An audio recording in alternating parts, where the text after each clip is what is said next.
Hello guys, welcome to my YouTube channel Rajasthan exam Pathshala. कल की class में अपन ने रणथंभौर चौहान वंश से रिलेटेड क्वेश्चन आंसर सोल्व किए थे और आज हम जालोर जो चौहान वंश है उससे रिलेटेड क्वेश्चन आंसर सोल्व करेंगे। 88 क्वेश्चन देखिए। जालोर पर सोनगरा चौहानों ने किसे पराजित कर अपना अधिकार किया था? ऑप्शन ए है परमार, ऑप्शन बी है प्रतिहार, ऑप्शन सी है राठौड़ और ऑप्शन डी है चालुक्य।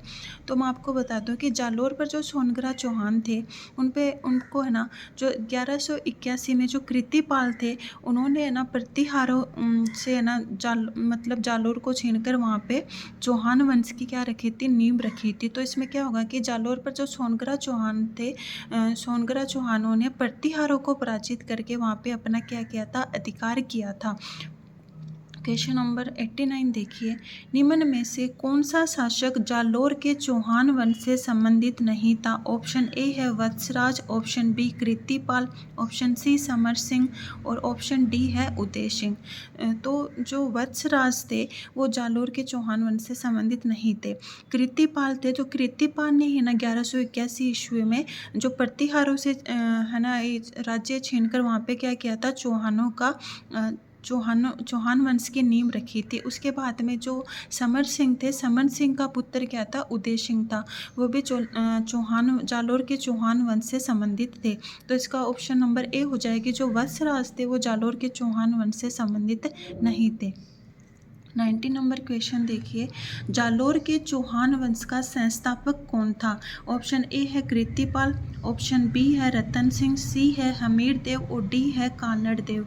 तो मैंने आपको पहले बता दिया था कि जालोर के चौहान वंश का संस्थापक कृतिपाल था, जिसने 1181 ईस्वी में प्रतिहारों से जालोर को छीनकर वहाँ पे क्या किया था, चौहान वंश की स्थापना की थी। तो जालोर के चौहान वंश का संस्थापक कौन होगा? कृतिपाल।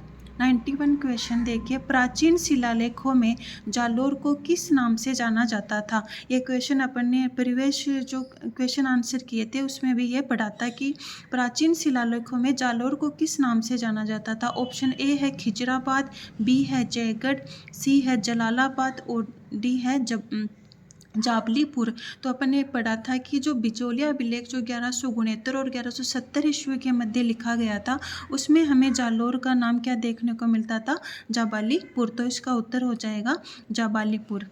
अब जो ये क्वेश्चन पढ़ने से रिलेटेड व्याख्या देखते हैं। 1181 ईस्वी में नाडोल चौहान शाखा के कृतिपाल ने जालोर को प्रतिहारों से छीनकर जालोर में स्वतंत्र चौहान वंश की नींव रखी। प्राचीन शिलालेखों बिजोलिया में जालोर का नाम जाबालीपुर तथा किले का नाम शुरवनगिरी नाम मिलता है। जालोर के चौहानों की शाखा सोनगरा शाखा कहलाती है। मोहनोत नैन्सी ने कृतिपाल को कितु एक महान शासक कहकर संबोधित किया। तो आपसे ये पूछा जा सकता है कि कितु एक महान शासक कृतिपाल को किसने बोला था? तो मोहनोत नैन्सी ने। कृतिपाल का उत्तराधिकारी कौन बना? समर सिंह बना। तो कृतिपाल का उत्तराधिकारी समर सिंह था। समर सिंह ने जालोर दुर्ग की प्राचीर, कोषागार, मंदिर तथा शस्त्रागार का निर्माण करवाया। समर सिंह ने गुजरात के भीमदेव द्वितीय से अपनी पुत्री लीलावती का विवाह किया। तो अपन ने जो पढ़ा उसको फटाफट एक बार रिवाइज कर लेते हैं। अपन ने क्या पढ़ा कि भाई जालोर में सोनगरा चौहानों ने किसे पराजित कर अपनी चौहान वंश की नींव रखी थी? तो प्रतिहारों को। और जालोर के चौहान वंश का संस्थापक कौन था? तो कृतिपाल था। और अपन को जालोर का नाम जो जाबालीपुर है वो कौन से अभिलेख में देखने को मिलता है? तो बिचौलिया अभिलेख में। 92 नंबर क्वेश्चन देखिए। जालोर के चौहान शासकों में से कौन से राजा को दिल्ली के किसी सुल्तान के आक्रमण का सामना नहीं करना पड़ा? ऑप्शन ए है उदय सिंह, ऑप्शन बी है कानड़ देव, ऑप्शन सी है वीरम देव और ऑप्शन डी है चाचिक देव। तो इसका उत्तर होगा चाचिक देव। जैसे सबसे पहले ए ऑप्शन देखें कि जो उदय सिंह था उदय सिंह था वो समर सिंह के बाद में उदय सिंह है ना जालोर का शासक बना। और उदय सिंह का जो है ना उदय सिंह को दिल्ली के सुल्तान इल्तुतमिश से है ना संघर्ष का क्या करना पड़ा था, आक्रमण का सामना करना पड़ा था। और जो कान्नड़ देव का पुत्र कौन था, वीरम देव था। इनको दिल्ली के सुल्तान अलाउद्दीन खिलजी से आक्रमण का सामना करना पड़ा था। लेकिन उदय सिंह के जो पुत्र थे वो चाचिक देव थे। और चाचिक देव के समकालीन जो शासक थे वो कौन थे, नासिरुद्दीन महमूद और बलबल थे। लेकिन इन्होंने कभी भी चाचिक देव के साथ आक्रमण करने की हिम्मत नहीं की थी।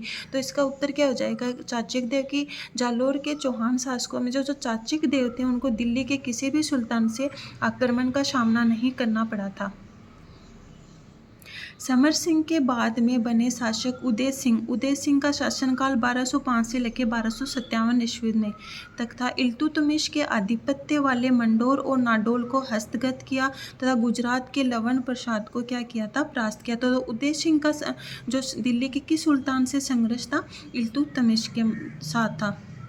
उदय सिंह के बाद चाचिक देव 1257 से लेकर 1282 ईस्वी में शासक बना। वह महाराजा धीराज तथा महाराजा कुल की उपाधि धारण की। चाचिक देव सुल्तान नासिरुद्दीन और महमूद व बलबल का क्या था, समकालीन था, परंतु इन्होंने चाचिक देव पर आक्रमण करने की हिम्मत नहीं की। कई बार एग्जाम में है ना समकालीन जो शासक है वो पूछ के भी क्वेश्चन पूछे जाते हैं, तो आप याद कर लीजिएगा कि चाचिक देव के समकालीन दिल्ली के शासक कौन थे, नासिरुद्दीन महमूद और बलबल थे। उदय सिंह के समकालीन कौन थे, इल्तुतमिश थे। कान्नड़ देव और वीरम देव के समय कौन थे, अलाउद्दीन खिलजी। 93 क्वेश्चन देखिए, जलालुद्दीन खिलजी के आक्रमण के समय जालोर का शासक कौन था। ऑप्शन ए है चाचिक देव, ऑप्शन बी है सामंत सिंह, ऑप्शन सी कान्नड़ देव और ऑप्शन डी है कृतिपाल। तो जब जलालुद्दीन खिलजी के आक्रमण के समय जालोर का शासक कौन था, सामंत सिंह था। ये जो सामंत सिंह थे वो चाचिक देव के क्या थे, पुत्र थे। चाचिक देव के पुत्र सामंत सिंह 1282 से 1305 ईस्वी के काल में जलालुद्दीन खिलजी ने 1291 ईस्वी में आक्रमण किया। कि मतलब कि सामंत सिंह के समय ना जलालुद्दीन खिलजी ने 1291 ईस्वी में क्या किया था, आक्रमण किया था। और सांचौर तक पहुंच चुके जलालुद्दीन को सामंत सिंह ने सारंग देव वाघेला की सहायता से आगे बढ़ने से रोका। कान्नड़ देव था वो क्या था, सामंत सिंह का पुत्र था। तो सामंत सिंह का पुत्र कौन था, कान्नड़ देव था। और कान्नड़ देव के पुत्र कौन थे, वीरम देव थे। 97 क्वेश्चन देखिए, निम्नलिखित में से अलाउद्दीन खिलजी के समय शासक और स्थान को सुमेलित कौन सा जो है ना, मतलब ऑप्शन है वो सुमेलित नहीं है। कि अलाउद्दीन खिलजी के आक्रमण के समय कौन सा शासक है वो सुमेलित नहीं है। अपन ने कल ही ऑप्शन नंबर ए देखिए, रणथंभौर में हमीर देव चौहान, चित्तौड़गढ़ रावल रतन सिंह, सिवाना शीतल देव और जोधपुर का वीरम देव। तो कल अपन ने पढ़ा था कि रणथंभौर पर जब अलाउद्दीन खिलजी ने 1301 में आक्रमण किया था तो वहाँ के शासक कौन थे, हमीर देव चौहान। चित्तौड़गढ़ पर अलाउद्दीन खिलजी ने 1303 में आक्रमण किया था तो वहाँ के शासक कौन थे, रावल रतन सिंह। तो ऑप्शन बी भी सही है।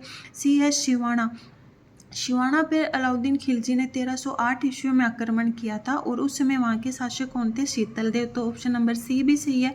और जोधपुर के शासक वीरम देव, तो जोधपुर और वीरम देव, तो ये ऑप्शन डी है, वो ऑप्शन डी गलत हो जाएगा। तो आपको रणथंभौर में अलाउद्दीन खिलजी के समय हमीर देव चौहान थे, चित्तौड़गढ़ में रावल रतन सिंह थे और सिवाना में कौन थे, शीतल देव थे।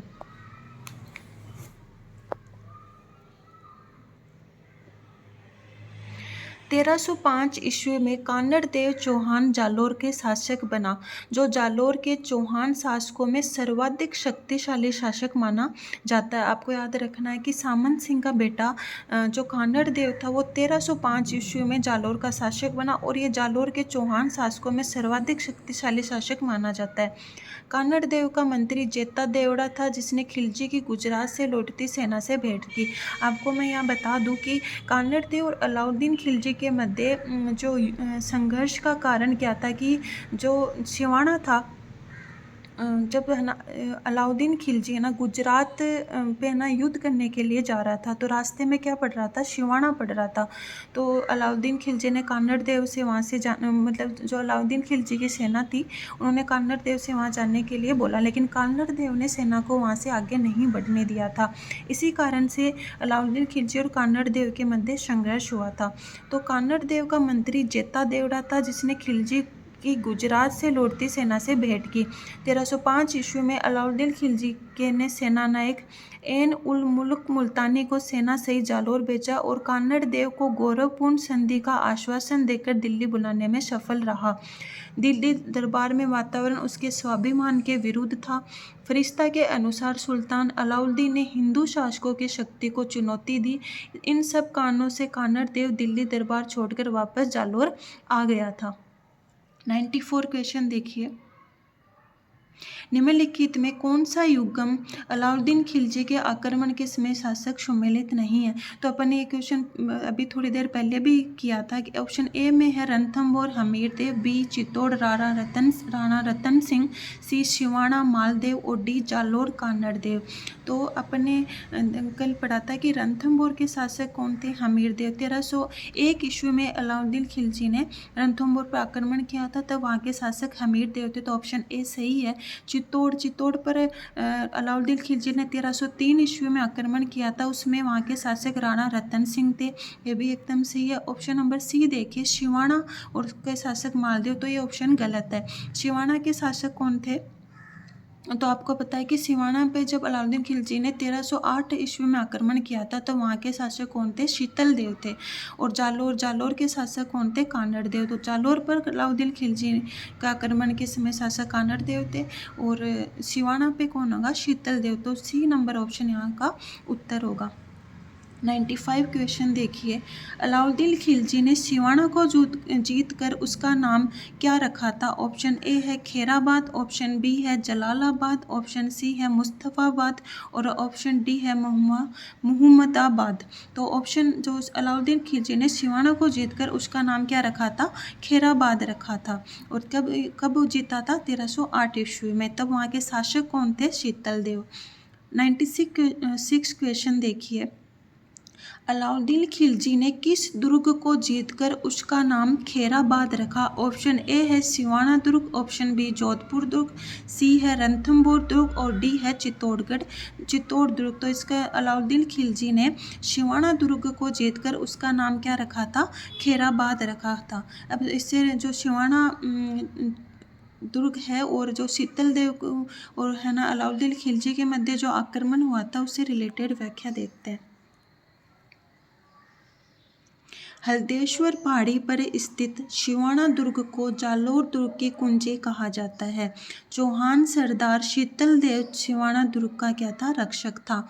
खिलजी ने कमालुद्दीन दुर्ग को सेनापति बनाकर 2 जुलाई 1308 ईस्वी को सिवाना फतह करने के लिए भेजा। इस युद्ध में खिलजी सेना के सेनानायक नाहर खां भोज को अपने प्राण गंवाने पड़े। राजद्रोही भावले ने किले में स्थित कुंड को गोरख से अपवित्र कर दिया। इसमें एक जो राजद्रोही भावले था, वो विरोधी सेना के साथ मिल गया था और जो किले में जो पीने का पानी का कुंड था, उसको ना गोरख से उसने अपवित्र कर दिया था।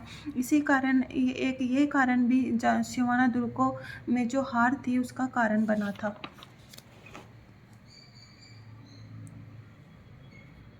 बावले के द्वारा कर दिए जाने पर शीतल देव ने केशरिया तथा वीरांगनाओं ने जौहर किया। 1308 ईस्वी में सुल्तान अलाउद्दीन खिलजी ने सिवाना किले को जीतकर उसका नाम खेराबाद रखा तथा कमालुद्दीन गुरु को वहां का प्रतिनिधि नियुक्त किया। आप ये लाइन अच्छे से याद रखिएगा, इससे रिलेटेड बहुत क्वेश्चन पूछे गए हैं कि 1308 ईस्वी में सुल्तान अलाउद्दीन खिलजी ने सिवाना किले को जीतकर उसका नाम क्या रखा, खेराबाद रखा और कमालुद्दीन गुरु को वहाँ का क्या किया, प्रतिनिधि नियुक्त किया। अमीर खुसरो ने भी इस युद्ध में राजपूत योद्धाओं की प्रशंसा की है। युद्ध के बाद अलाउद्दीन खिलजी दिल्ली लौट गया, परंतु खिलजी सैनिकों ने मेवाड़ को नष्ट भ्रष्ट करते हुए सांचौर के महावीर मंदिर को तोड़ा तथा बाड़मेर को घेर लिया। विद्या के केंद्र भीनमाल को नष्ट भ्रष्ट कर हजारों ब्राह्मणों को बंदी बनाया। सिवाना दुर्ग पर विजय के बाद अलाउद्दीन की सेना ने जालौर पर चढ़ाई की। खंडाला में अलाउद्दीन खिलजी तथा कान्हड़ देव के जेता तथा देवा के मध्य संघर्ष हुआ, जिसमें लगभग परास्त हो चुकी खिलजी सेना को मालिक नाइब ने पुनः संगठित किया। जालोर दुर्ग पर 7 दिन के घेराव के बाद कान्हड़ देव के पुत्र वीरम देव व भाई मालदेव ने शत्रु सेना को मेड़ता मार्ग तक खदेड़ दिया। इस दौरान खिलजी सेनानायक शम्स खां को पत्नी व साथियों सहित बंदी बना लिया। अलाउद्दीन खिलजी ने कमालुद्दीन गुर्ग के नेतृत्व में भी जालोर की ओर सेना भेजी थी, जिसका प्रतिरोध बड़ी में मालदेव तथा भाद्रा जून में वीरम देव ने किया था। तो जो अलाउद्दीन खिलजी और जो सिवाना पे जो अलाउद्दीन खिलजी ने सिवाना पे कब आक्रमण किया, 1308 ईस्वी में। वहाँ के शासक कौन थे? शीतल देव थे, और उन्होंने सिवाना को जीतकर उसका नाम खैराबाद रखा, और वहाँ पे किसको प्रतिनिधि नियुक्त किया? तो कमालुद्दीन गुर्ग को किया। 98 क्वेश्चन देखिए। जालोर के विरुद्ध अलाउद्दीन खिलजी के अभियान के संबंध में निम्न कथनों पर विचार कीजिए एवं सही विकल्प का चयन कीजिए। ऑप्शन ए है, अलाउद्दीन खिलजी ने मलिक कमाल-उद-दीन गुर्ग के नेतृत्व में एक शक्तिशाली सेना भेजी। स्टेटमेंट नंबर 2 है, जालोर के दहिया सेजवल विक्रम को श्रवण का लालच देकर सुल्तान की सेना को गुप्त मार्ग से जालोर दुर्ग में प्रवेश करवाया। तो गाइस ये दोनों ही स्टेटमेंट क्या है? सत्य है। और जो अलाउद्दीन खिलजी ने कब जालोर पर कब आक्रमण किया था? 1311 ईस्वी में किया था। 99 क्वेश्चन देखिए। निम्नलिखित में से राजस्थानी ग्रंथ में अलाउद्दीन खिलजी की जालोर विजय का विवरण, मतलब कि कौन सा ग्रंथ है जिसमें अलाउद्दीन खिलजी की जालोर विजय का विवरण मिलता है? ऑप्शन ए है कान्हड़ देव प्रबंध, ऑप्शन बी है खुमान राशो, ऑप्शन सी है अचलदास खिचरी वचनिका, और ऑप्शन डी है विरुद्ध छतहरी। तो जो अलाउद्दीन खिलजी की जालोर विजय का जो विवरण है वो हमें कान्हड़ देव प्रबंध से मिलता है, और वो कान्हड़ देव प्रबंध किसका लिखा हुआ है? पद्म नाभ का। अपन ये तो 3 ग्रंथ और हैं, वो किसने लिखे हैं वो भी याद कर लेते हैं। खुमान जो रासो है, खुमान रासो किसने लिखा था? दलपति विजय ने। अचलदास खिचरी वचनिका के लेखक कौन है? शिवदास गार्डन। विरुद्ध छतहरी के जो ग्रंथ के रचयिता वो कौन है? दुर्सा आड़ा। तो एक बार फिर से अपन ये चारों ग्रंथ रिवाइज कर लेते हैं। कान्हड़ देव प्रबंध किसने लिखा था? पद्मनाभ। खुमान रासो दलपति विजय। अचलदास खिचरी वचनिका शिवदास गार्डन। विरुद्ध छतरी दुर्सा आड़ा। 100 नंबर क्वेश्चन देखिए।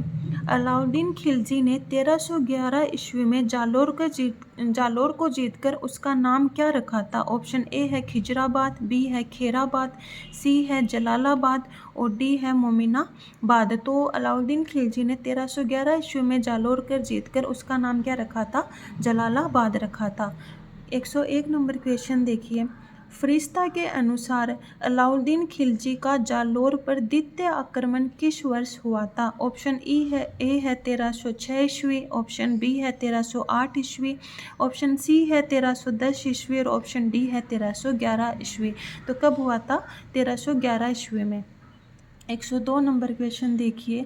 अलाउद्दीन खिलजी की निम्नलिखित विजयों को काल क्रमानुसार व्यवस्थित कीजिए। ऑप्शन ए है रणथंभौर, बी जालोर, सी चित्तौड़, और डी सिवाना। तो अपन को ये जो सारी युद्धों की डेट है उनको सीक्वेंस में कर के क्वेश्चन करना है। तो अपन ने देखा था कि रणथंभौर पर अलाउद्दीन खिलजी का आक्रमण कब हुआ था? 1301 में। और चित्तौड़ पर कब हुआ था? 1303 में। सिवाना पे कब हुआ था? 1308 में। और जालोर पे कब हुआ था? 1311 ईस्वी में। तो इससे सबसे पहले रणथंभौर में हुआ तो ए, फिर चित्तौड़ में हुआ सी, फिर डी, और फिर क्या होगा? बी होगा। तो इसका उत्तर होगा option number A C D B. आपको मैं फिर से याद करवा देती हूँ। रणथंभौर में कब किया था अलाउद्दीन खिलजी ने? 1301 में। चित्तौड़ पर 1303 में। सिवाना पर 1308 में। और जालोर पर कब किया था? 1311 ईस्वी में। रणथंभौर पे जब आक्रमण किया था तब वहाँ के शासक कौन थे? हमीर देव चौहान। चित्तौड़ पर कौन थे? रावण रतन सिंह। और सिवाना पे शीतल देव। ठीक है गाइस, आगे चलते हैं। 103 नंबर क्वेश्चन देखिए। अलाउद्दीन खिलजी ने जालोर के किस राजपूत वंश का अंत कर दिया था? ऑप्शन ए है गोहिल वंश, ऑप्शन बी है राठौड़ वंश, ऑप्शन सी है कछुआ वंश और ऑप्शन डी है सोनगरा चौहान वंश। तो आपको पता है कि अलाउद्दीन खिलजी ने जालोर के सोनगरा चौहान वंश का क्या कर दिया था? अंत कर दिया था।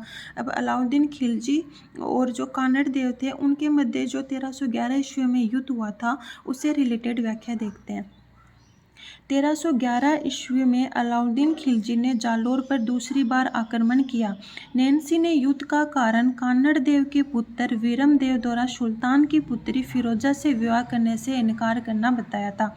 इसमें यह क्या था कि जो कान्नड़ देव के पुत्र जो वीरम देव थे वो अलाउद्दीन खिलजी की जो पुत्री फिरोजा थी उससे प्रेम करते थे, लेकिन जब फिरोजा ने जो वीरम देव थे उनसे शादी करने के लिए कहा तब जो वीरम देव थे ना उन्होंने इसको धर्म के विरुद्ध बताकर शादी से क्या कर दिया था? इनकार कर दिया था। 1311 ईस्वी में अलाउद्दीन खिलजी ने कान्नड़ देव के एक दहिया सरदार बीका के विश्वासघात की सहायता से जालोर दुर्ग पर क्या कर लिया? अधिकार कर लिया। अलाउद्दीन ने जालोर जीतकर उसका नाम क्या रखा? जलालाबाद रखा था और सिवाना जीतकर क्या रखा था? खैराबाद रखा था। इस युद्ध में कान्नड़ देव सहित कंधाई, जेता, उलिचा, जेता देवड़ा, लूण, करण, अर्जुन आदि क्या हुए? वीर गति को प्राप्त हुए। वीरमदेव ने अंत समय तक युद्ध जारी रखा, किंतु शत्रु को आगे बढ़ता देख वीरमदेव ने स्वयं अपने पेट पे कटार घोंप ली तथा राजपूत महिलाओं ने जोहर कर अपने सतीत्व की रक्षा की। अलाउद्दीन खिलजी ने जालोर दुर्ग में अलाई और तोफखाना मस्जिद का निर्माण करवाया। कान्नड़ देव का भाई मालदेव युद्ध में शहीद होने से बच गया तथा बाद में उसे अलाउद्दीन खिलजी का विश्वास अर्जित कर लिया। अलाउद्दीन खिलजी ने मालदेव को चित्तौड़ दुर्ग को संभालने के लिए नियुक्त किया। अखेराज के शासनकाल में पद्मनाभ द्वारा कान्नड़ देव प्रबंध की रचना की गई थी। और अपने क्वेश्चन भी किया था कि जालोर का जो चौहान अलाउद्दीन खिलजी और जालोर की जो विजय का विवरण है वो कौन से ग्रंथ में मिलता है? तो कान्नड़ देव के पद्मनाभ में मिलता है। आई होप गाइज आपको आज के क्वेश्चन आंसर अच्छे से समझ में आए होंगे। कल अपन सिरोही के चौहानों के क्वेश्चन आंसर सॉल्व करेंगे। आपको अगर मेरा वीडियो अच्छा लगा तो प्लीज़ इसको लाइक, शेयर और सब्सक्राइब करें। Thank you for watching.